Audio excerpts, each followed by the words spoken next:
Hello and welcome to the Daily Mill for Sunday the 25th of April 2021. In today's Mill news, it is Sunday after the game, so we will be doing a Stats Sunday video where we go through yesterday's match via the medium of statistics. But before we get to that, a lot of people were saying why were the team wearing black armbands yesterday?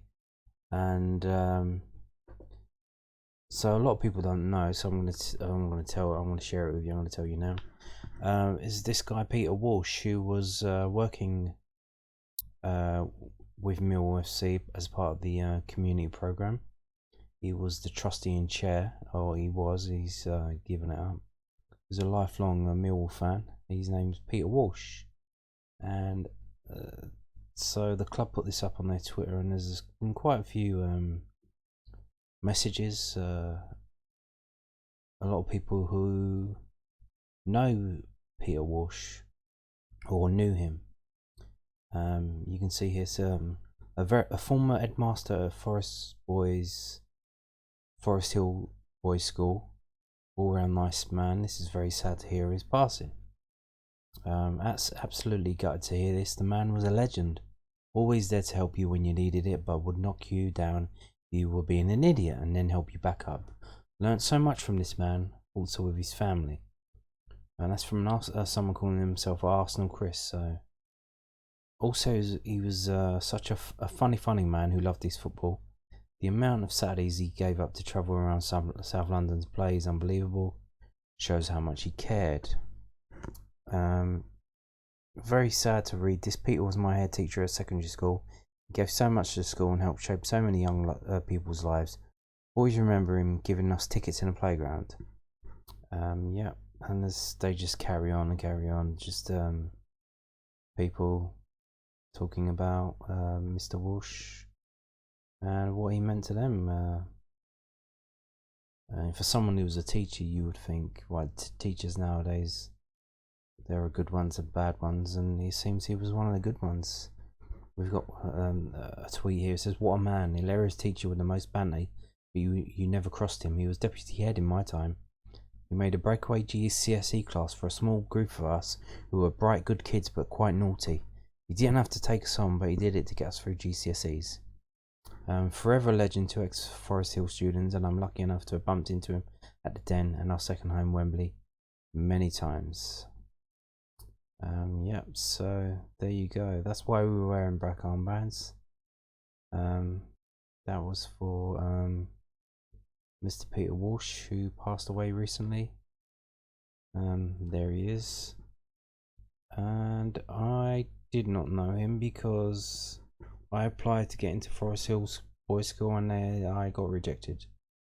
I applied for 3 schools, St Thomas Apostle, Bacon's and Forest Hill, and I only got accepted in St Thomas's. So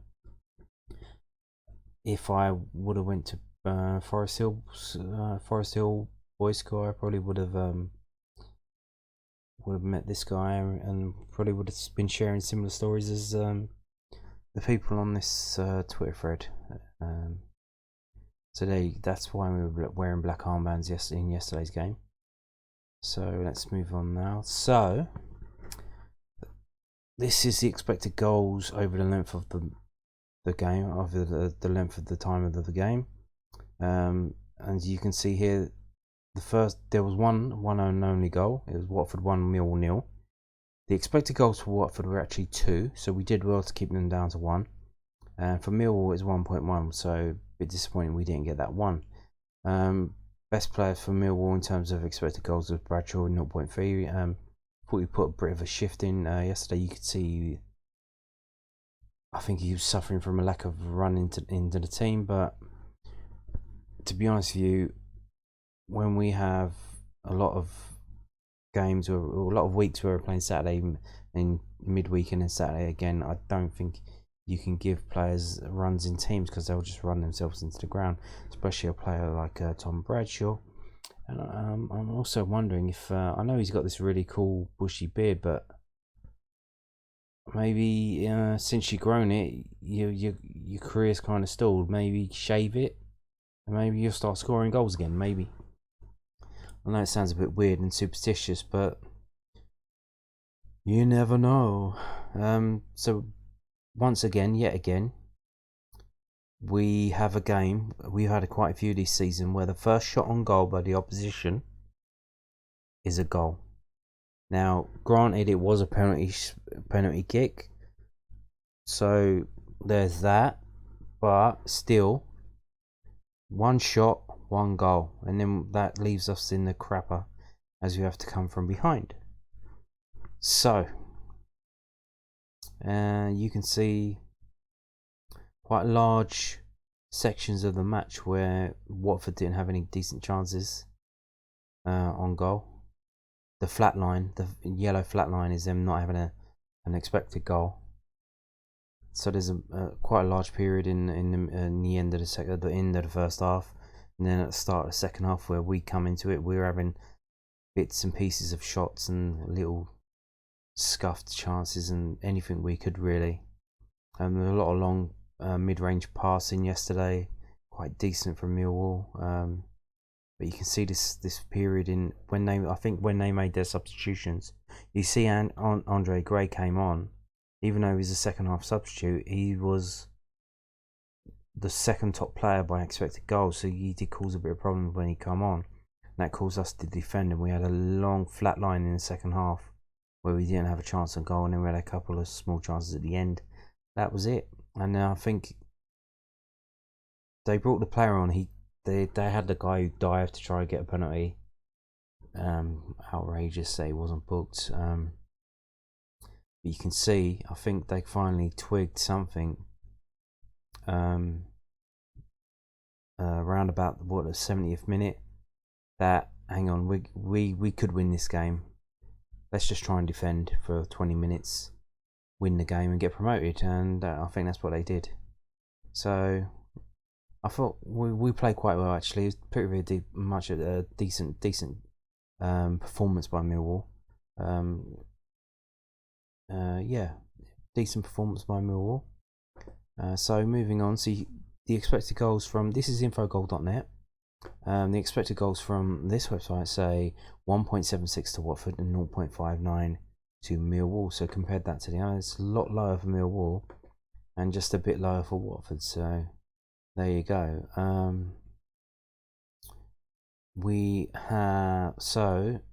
Let's have a look at what we're going to look at first. Let's look at the lineup and see what the player ratings of players got. So this is for Watford. So none of them in 7, which would be in green. So that's pretty decent. Okay. So we've got Tom Bradshaw, man of the match for the whole, like, from both teams. The whole. Another low rating for McNamara, pretty low. His scores quite lately have been quite low.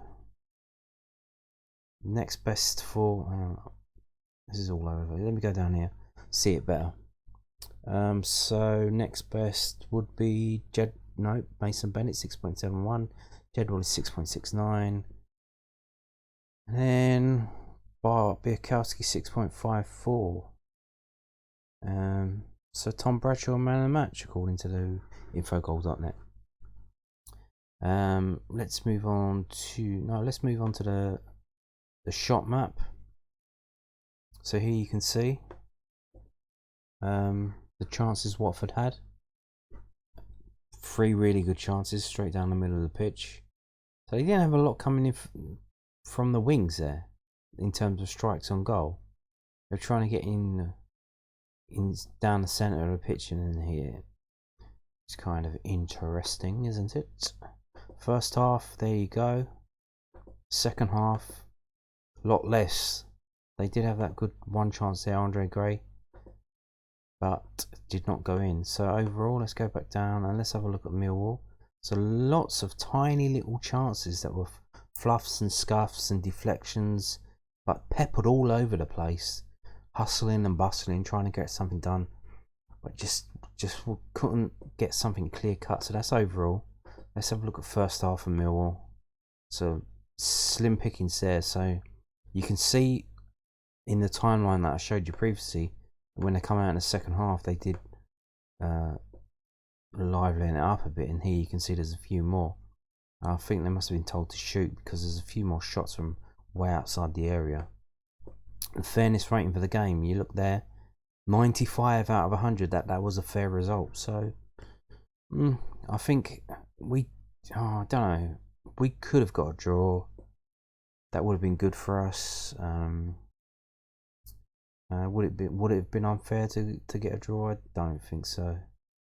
But there you go. So let's look at the actual stats now. So in terms of numbers, so we've got possession wise 58-42. So that's quite high in possession for Millwall, and we were like I said, playing quite long range cross field passes, especially across the back from Marlon Romeo at the back there, and Jade Cooper and all that. So that probably why our possession is a bit higher. Attempts on target 4-2. So we only had 2 attempts on target. Attempts off target 9. So the highest amount we could have scored would have been 2. Attempts off target 4-9. So wow. So block shots 2-2. Goalkeeper saves 2-3. Total passes 4-2-1 to 3-3-5, 3-3-7. So a lot closer in passes.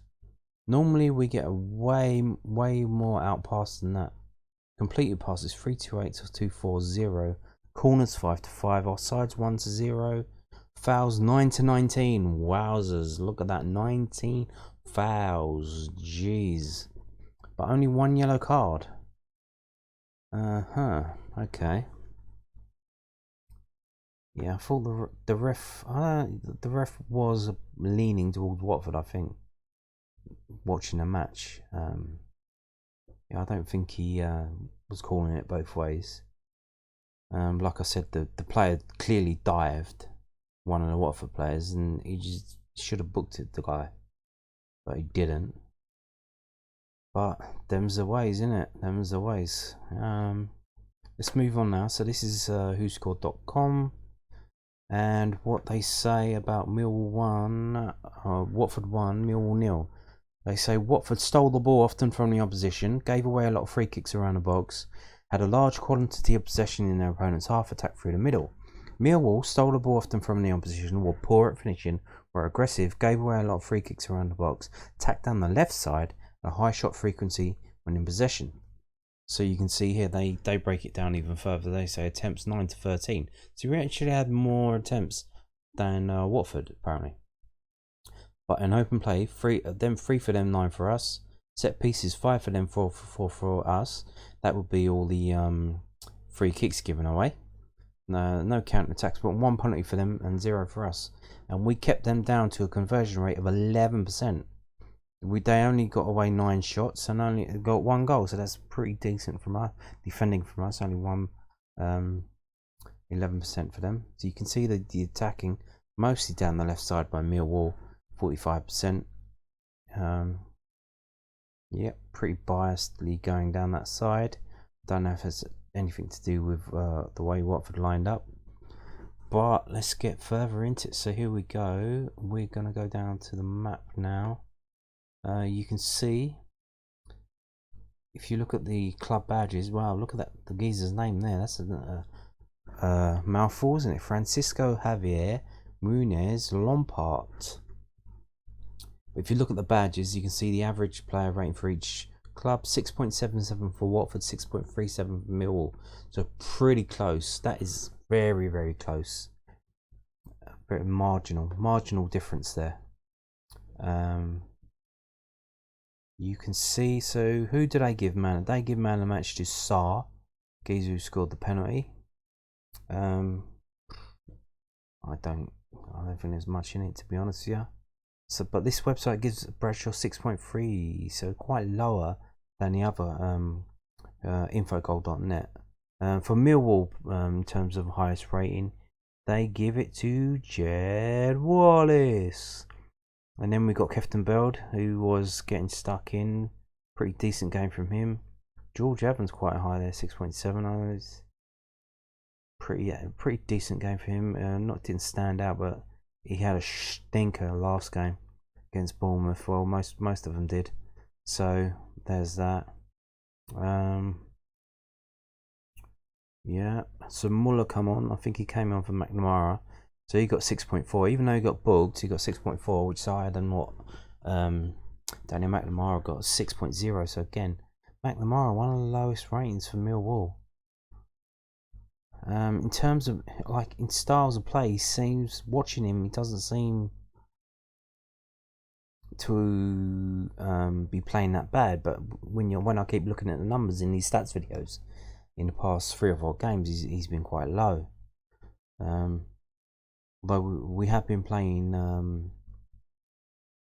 We have been playing.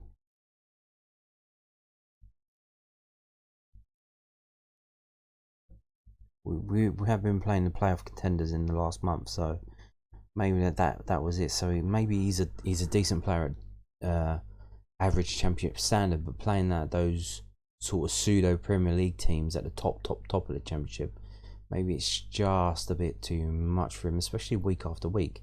Really difficult 2 or 3 weeks we've had playing Swansea, Brentford, Bournemouth, and then Watford. I mean, that's killer.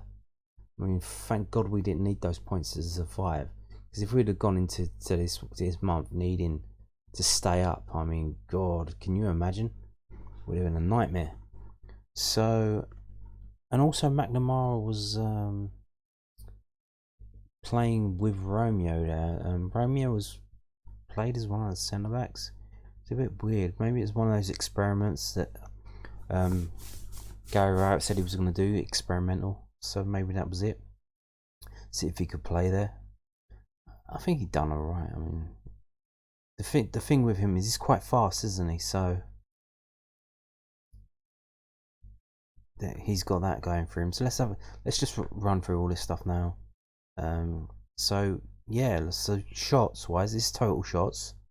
You can see here, pretty much everyone in the Millwall team had a shot or 2. Bradshaw with 4. Even Romeo. So the only 3 players who didn't start in 11: McNamara, Evans, and Biakowski. Anyone not? No. Zahor didn't even get a shot when he came on. So there you go. Yep. So there's that. Possession wise, yep, they did us. The opposition always have more possession. So for Millwall, Jed Wallace had 5% of the match possession. Malone only 4, even though most was going down that left hand side. Yeah, okay. Another thing to comment about McNamara's low score was, of course, if everything's going down the left hand side, there's less time on the ball for McNamara, less for him to do. If there's less for him to do, he's going to get lower score because he can't. If he's not doing that much, he's not going to get the things he needs to get a higher score. So just mention that as well. But you can see possession wise, he's so low on the ball. It's 2.6. Mitchell again 2.8. So normally Mitchell's quite high in possession, but not today. Maybe he was playing a different role. Who knows? Maybe he was more of a tackling role. Okay. Moving on. Pass success. So no Ryan Woods in the team. Jed Wallace for Mill 86. But McNamara only 63, so that probably affected him as well. Bennett only 52. Bradshaw 54. Bart 37. It's a lot better than last week's, but still quite low. And the centre backs as well, they were passing to each other most of the time, but Romeo 69 and Cooper 66, so that's like average of 6 out of 10 of their passes being accurate. So that's not too good when you're mostly playing sideways balls. Dribbles stayed out there, 6 to 5. Yeah, that aerials evenly split, 22-21. Most of the Millwall team winning the aerials. Even the subs, Muller and Williams, when he come on. Did Zahor get one? No. Bradshaw with 3. So Bennett with 6. That's not bad. Tackles wise, we just did them 16 to 8, but you can see most for Watford. they had more players getting stuck in than us, but we had Kieftenbeld with 5 and Cooper with 2. So there you go. Muller with 3 tackles when he come on. Did he have? Only had like 10 minutes on the pitch, didn't he? But 3 tackles. So corner, we had 5 and 5 corners. Dispossessed 6 and 9. So we dispossessed quite often. So their forward line were dispossessed of Watford's, but for the dispossession for us came in midfield.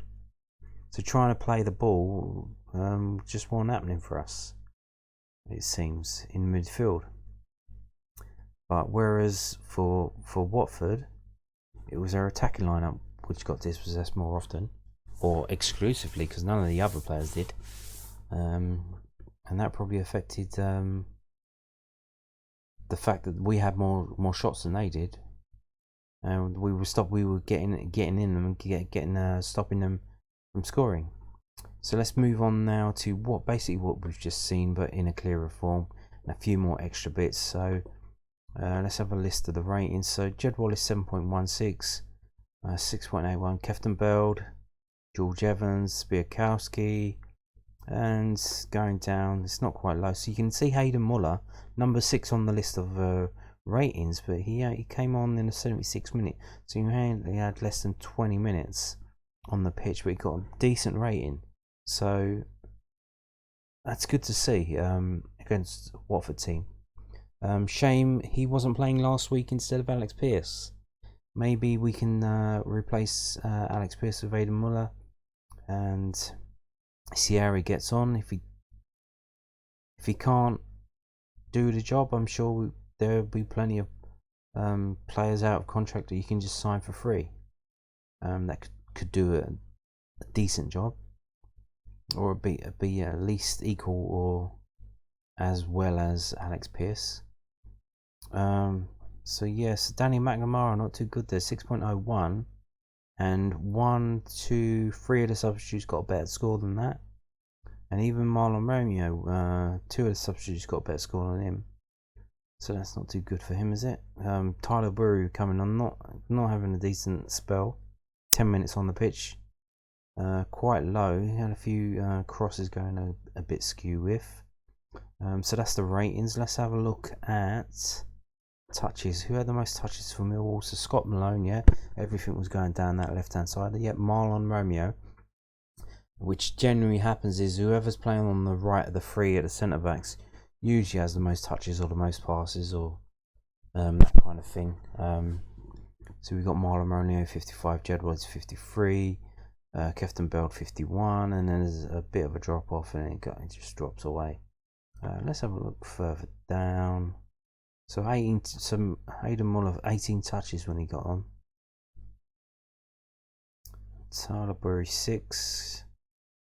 Zahor 6. Zahor had twice as much time on the pitch as Burry, but he basically did the same. Had 6 touches. So there you go. Okay. So I think we see earlier that we had 2 shots on target. So who got that? So Billy Mitchell 2 shots, 1 on target. Jed Wallace 1 shot, 1 on target. So there you go. So the most we could have scored was 2. Did not happen. Aerials 1. I think we've done that as Mason Bennett, then Bradshaw, then George Evans. So there you go. Let's move on now to offensive. What are we looking at here? We're looking at dispossessed. We've seen that. Scott Malone, Zahor. So Zahor had 20 minutes on the pitch, dispossessed twice, had 6 touches, and 1 unscheduled touch was his poor ball control. Amazing, absolutely amazing. Yeah. In terms of our scheduled touches, Mason Bennett with 4, then Malone and Cooper and Kieftenbeld and Bradshaw. Yep. And we see Zahor there, and Burry as well with 1. Even though he had like 10 minutes on the pitch. So defensively, let's have a look. So total tackles, Kieftenbeld, Hayden Muller with 3, second in a number of tackles after coming on for 20 minutes in the game. 1 interception, 1 foul. Well, look at Keftenbell, basically doing a lot of defensive work yesterday. 5 tackles, 1 interception, 2 clearances, but 2 fouls. So in terms of interceptions, George Evans 6. So reading the game very well and getting interceptions in the Watford team, stopping them from getting a strike away. And then there's a big drop off to Jake Cooper with 2. Clearances, Keftenbell, Mitchell, Bradshaw. The Bradshaw getting involved in defensive work, I presume that's at corners and stuff.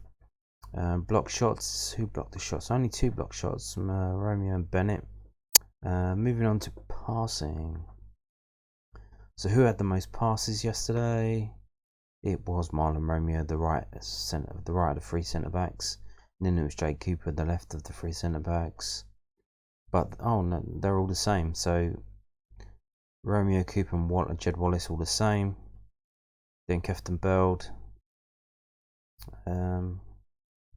Yep. So there you go. So about the subs when they come on. So Hayden Muller had 13 passes when he come on. Tyler Bory 4, Zohor 2, Connor Mahoney 5, Sean Williams 17. So more passes than Bradshaw, even though less time on the pitch. Bradshaw quite low in passing. Didn't have a lot of time on the ball. If you see it from the earlier things that I showed you, it was like 1.7% possession of the match ball, match possession. So crosses. Jed Wallace 7 crosses, 2 accurate. I think that includes corners. Malone a lot better, 4 and 3. Romeo, nope, 2 and 0. McNamara 1 and 0. And then Mahoney 1 and 1. Tyler Burry 1 and 0. Long balls, inaccurate long balls. This is always a stink of a bar. 18 and 6. So under half. I think it was 37%, wasn't it? Then George Evans as well with the long balls, 8 and 4.